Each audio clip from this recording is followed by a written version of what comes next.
আসা আন তাকরাহু শাইআন ওয়া হুয়া খায়রুল লাকুম ওয়া আসা আন তুহিব্বু শাইআন ওয়া হুয়া শাররুল লাকুম।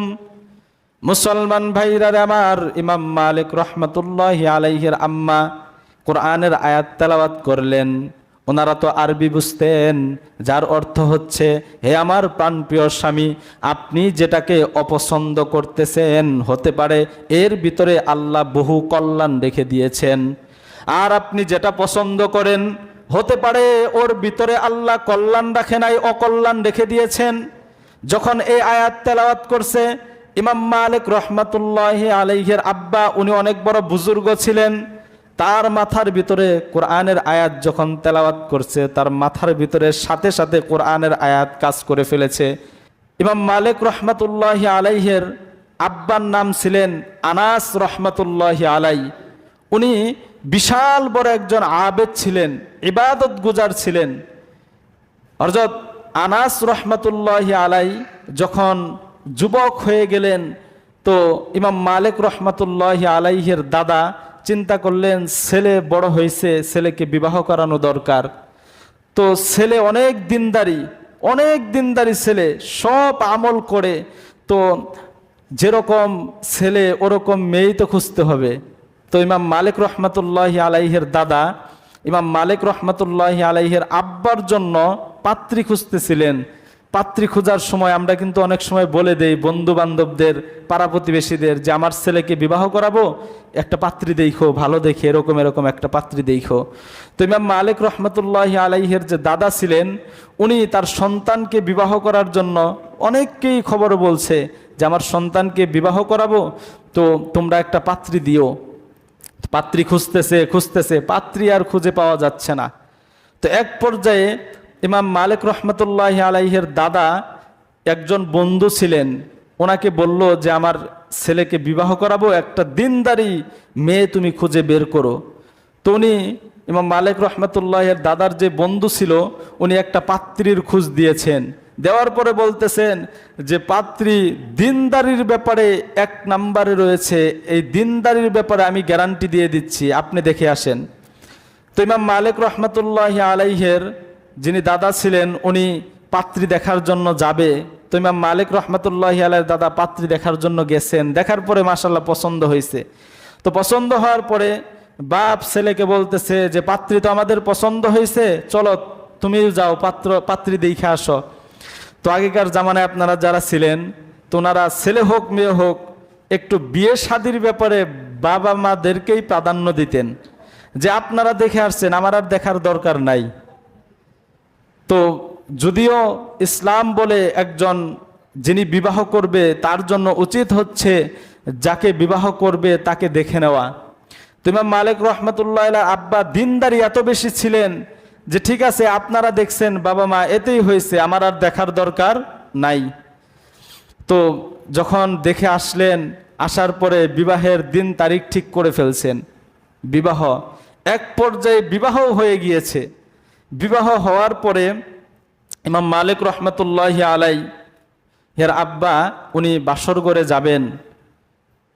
যাওয়ার পরে আগে তো ছিল কুপি, দোয়াত ছিল। যাওয়ার পরে সর্বপ্রথম, ইতিপূর্বে তিনি তার স্ত্রীকে দেখেন নাই, বিবাহ কমপ্লিট শেষ হয়ে গিয়েছে, এর আগে তার স্ত্রীকে সে আর দেখে নাই। তো এক পর্যায়ে যখন স্ত্রীকে দেখবে, বাসর ঘরে গেছে, যাওয়ার পরে যখন ঘুমটা উঁচু করছে, দেখে ইমাম মালিক রহমতুল্লাহি আলাইহির আব্বা আনাস রহমতুল্লাহি আলাই দেখে একদম মন খারাপ করে ফেলছে। তিনি চিন্তা করতেছে, মানুষ তো কালো হয়, বিশ্রী হয়, এই রকমের বিশ্রী মানুষ তো আমি কখনোই দেখি নাই। এটা কে বলতেছে? ইমাম মালিক রহমতুল্লাহি আলাইহির আব্বা বলতেছেন, মনে মনে চিন্তা করতেছেন, এরকম কালো, এরকম কুচ্ছি মানুষ তো কালো হয়, কালো থাকলেও তার রূপের একটা ব্যাপার স্যাপার থাকে। উনি এরকম কালো, যাকে একবার দেখলে দ্বিতীয়বার আর দেখতে মন চায় না, এরকম কালো ছিলেন ইমাম মালিক রহমতুল্লাহি আলাইহির আম্মা। তো ইমাম মালিক রহমতুল্লাহি আলাইহির আব্বা উনি মন খারাপ করে ঘর থেকে বের হয়ে গেছে, বের হয়ে বাহিরে দাঁড়ায় আছে। তো দিনদারি স্ত্রী, উনি মনে মনে চিন্তা করতেছেন হ্যাঁ, যদি স্বামী নারাজ হয়ে যায় তাহলে তো আমার ইহকাল পরকাল দুনোকালই শেষ। তো ইমাম মালিক রহমতুল্লাহ আলাইহির আম্মা কোরআনের হাফিজ ছিলেন। তো আস্তে করে বিছানা থেকে উঠে দরজার ভিতরে দাঁড়ায়া কোরআনের একটা আয়াত তেলাওয়াত করলেন।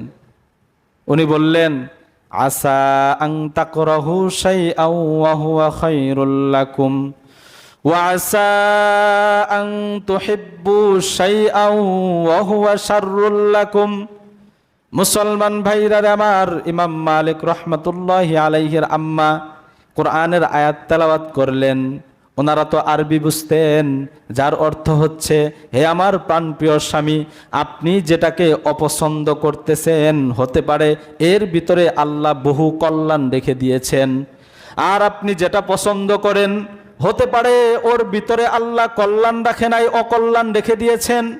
যখন এই আয়াত তেলাওয়াত করছে, ইমাম মালিক রহমতুল্লাহি আলাইহির আব্বা, উনি অনেক বড় বুজুর্গ ছিলেন, তার মাথার ভিতরে কোরআনের আয়াত যখন তেলাওয়াত করছে, তার মাথার ভিতরে সাথে সাথে কোরআনের আয়াত কাজ করে ফেলেছে। তিনি চিন্তা করলেন, হতে পারে তো এমনটা, আমি যেটা চিন্তা করতেছি আল্লাহ হতে পারে এর ভিতরে অনেক কল্যাণ রেখে দিয়েছে। মুসলমান ভাইরা আমার, এক পর্যায়ে যখন দিনের কোরআনের আয়াত সামনে পেশ করছে, দিনদার মানুষ, দিনের বুঝ ভিতরে চলে আসছে, সাথে সাথে ঘরের ভিতরে চলে গেছে। যাওয়ার পরে স্বামী স্ত্রীর ভিতরে বৈধ যেই মিলন হয় সেই মিলনটা শেষ হয়েছে। এক পর্যায়ে ইমাম মালিক রহমতুল্লাহি আলাইহির আব্বা যখন সকালবেলায়, এতক্ষণ পর্যন্ত তো রাত্রিবেলায় দোয়াতের আলোতে, কুপির আলোতে তার মার চেহারা দেখেছে, যখন সকাল হয়েছে দিনের বেলায় যখন সূর্যের আলোতে দেখছে, ইমাম মালিক রহমতুল্লাহি আলাইহির আব্বার মন আরো খারাপ হয়ে গেছে।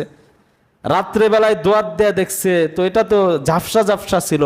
দিনের বেলায় যখন সূর্যের আলো দিয়া স্ত্রীর চেহারা দেখছে, মন আরো খারাপ হয়েছে, মনে রাগে গুসায় বাড়ির থেকে চলে গেছে। এক পর্যায়ে 20টা বছর অতিবাহিত হয়ে গেছে। 20 বছর অতিবাহিত হওয়ার পরে ইমাম মালিক রহমতুল্লাহি আলাইহির আব্বার মনে মনে চিন্তা করতেছে, 20 বছর কেউ কি আর কারো জন্য অপেক্ষা করবে? হতে পারে আমার স্ত্রী চলে গেছে, তার দেশের প্রতি, গ্রামের প্রতি দিলের ভিতরে মায়া লাগছে, যে গ্রামের মানুষ থেকে 20টি বছর ধরে আমি দূরে রয়েছি, যাই একটু বাড়িতে যাই, এলাকায় যাই, গিয়া দেখি আমার এলাকার মানুষ, এলাকার অবস্থা কি রয়েছে। তো এক পর্যায়ে ইমাম মালিক রহমতুল্লাহি আলাইহির আব্বা, ওনার যে গ্রাম ছিল, 20 বছর পরে গ্রামের দিকে আসতেছে। আসার পরে জোহরের সময় উনি জুমার দিন ছিলেন, জুমার দিন জোহরের সময় জুমার নামাজ পড়লেন। দেখলেন যে বিশাল বড় হুজুর, চেহারা তার অনেক সুন্দর, ধবধবে সাদা, তাকাইলে মনে হয় চেহারার ভিতরে নূর চমকাইতেছে। তো ইমাম মালিক রহমতুল্লাহি আলাইহির আব্বা আনাস রহমতুল্লাহি আলাই, উনি নামাজ পড়ার পরে এত সুন্দর খুতবা দিলেন। ইমাম মালিক রহমতুল্লাহি আলাই খুতবা দেওয়ার পরে নামাজের শেষে দেখলেন যে লোকেরা তার সাথে মুসাফা করার জন্য একদম লাইন ধরেছে। যেরকম অনেক মাহফিলে বিশাল বড় বক্তা আসলে আমরাও তো মুসাফা করার জন্য তার সাথে লাইন ধরি, তো এরকম লাইন ধরেছে। জিজ্ঞাসা করলেন লোকদের কাছে, ইনি কে? তখন বললেন, তুমি কে মিয়া, ইনার খবর জানো না? ইনি হচ্ছেন যুগশ্রেষ্ঠ আলেম, যুগশ্রেষ্ঠ মুহাদ্দিস, যুগশ্রেষ্ঠ মুফাসসির ইমাম মালিক। তখন তিনি চিন্তা করতেছিলেন, মনে মনে চিন্তা করতেছিলেন, আহারে আমার যদি একটা সন্তান হইতো আজকে, তাহলে এরকম বড় হইতো, এরকম তো হতে পারতো আমার সন্তান। তো এক পর্যায়ে নামাজ শেষ করার পরে হাদিসের দর্স দিবেন, হাজার হাজার মানুষ মসজিদের ভিতরে বসা, হাদিসের দর্স দিচ্ছেন ইমাম মালিক রহমতুল্লাহি আলাই। এত সুন্দর করে হাদিস পড়াচ্ছেন, এরকম সুন্দর হাদিস পড়ানো উনি আর কখনোই দেখেন নাই। তিনি তখন বলতেছিলেন যে ইনার বাসা কোথায়, লোকদেরকে জিজ্ঞাসা করতেছিলেন। তখন লোকেরা বলল, এই তো পাশের গ্রামেই ওনার বাসা। এক পর্যায়ে হাদিসের দর্স শেষ করার পরে যখন সন্ধ্যা হয়ে আসলো, সন্ধ্যার পরে উনি চিন্তা করতেছিলেন বাড়িতে যাব, বাড়িতে লোকজন তো কেউ নাই, তো দিনের বেলায় কি যাই, রাত্রিবেলায় যাই, কেউ দেখবে না, রাত্রিবেলায় যাই। তো ইমাম মালিক রহমতুল্লাহের আব্বা সন্ধ্যার পরে ইশারের নামাজের পরে নিজের বাড়ির দিকে যাচ্ছেন, আস্তে আস্তে হেঁটে হেঁটে নিজের বাড়ির দিকে যাচ্ছেন। যখন বাড়ির দিকে যাচ্ছেন, ওই যে ইমাম মালিক রহমতুল্লাহ আলাই ছিলেন, উনি আগে আগে যাচ্ছেন। তো এক পর্যায়ে যখন ওই বাড়ির ভিতরে প্রবেশ করলেন ইমাম মালিক রহমতুল্লাহ আলাই, তখন ইমাম মালিক রহমতুল্লাহ আলাইয়ের আব্বা মনে মনে চিন্তা করতেছিলেন, দেখে আসলাম তো মৌলবি মাশাল্লাহ খুতবা দিল, এখন দেখি আমার বাড়ি দখল করছে। বাড়িতে 20 বছর আমি নাই, মনে হয় এখন আমার কি করে ফেলছে, বাড়ি দখল করে ফেলছে। তো চিন্তা করতে করতে ইমাম মালিক রহমতুল্লাহ আলাই বাসার ভিতরে ঢুকলেন। ঢুকার পরে যিনি ইমাম মালিক রহমতুল্লাহ আলাই, যিনি তার পিছনে পিছনে আসতেছিলেন তার আব্বা, তিনিও বাড়িতে গেলেন। যাওয়ার পরে নক করলেন দরজার ভিতরে। নক করার পরে ইমাম মালিক রহমতুল্লাহ আলাই বের হয়ে আসলেন। এক পর্যায়ে জিজ্ঞাসা করলেন, আপনি কে? তিনি বললেন যে আমি হচ্ছি এই বাড়ির মালিক, তুমি কে? ইমাম মালিক রহমতুল্লাহ আলাই বলতেছিলেন যে আমি হচ্ছে এই বাড়ির মালিক। তো ইমাম মালিক রহমতুল্লাহ আলাই এক পর্যায়ে ইমাম মালিক রহমতুল্লাহ আলাইহের আম্মা ওই পাশ থেকে তাদের কথা শুনতেছিলেন। তখন ইমাম মালিক রহমতুল্লাহ আলাইকে ডাকলেন। ডাকার পরে বললেন, মালিক শোনো, উনি তোমার পিতা, যেই পিতা তোমাকে গর্ভ অবস্থায় রেখে 20 বছর পূর্বে চলে গিয়েছিল, আমি তাকে কোরআনের আয়াত শুনিয়েছিলাম, এই আয়াতটা তুমি গিয়া তোমার পিতার কাছে বলো। যখন পিতার কাছে এই আয়াত বলছে তখন পিতা চিনে ফেলছে। মহিলা তখন ডাক দিয়ে বললেন, শুনেন স্বামী, আমি আপনাকে বলেছিলাম আমার ভিতরে আল্লাহ, আপনি এমন বিষয়কে অপছন্দ করেন যার ভিতরে আল্লাহ কল্যাণ রেখে দিয়েছেন। আপনি আমাকে রেখে, আমার চেহারা অসুন্দর ছিল, আপনি আমাকে রেখে চলে গিয়েছিলেন। এই যে আল্লাহ পাক রব্বুল আলামিন আপনার মাধ্যমে আপনাকে এমন একটা সন্তান দান করেছেন, যেই সন্তানকে আল্লাহ তাআলা যুগশ্রেষ্ঠ আলেম হিসাবে কবুল করে নিয়েছেন।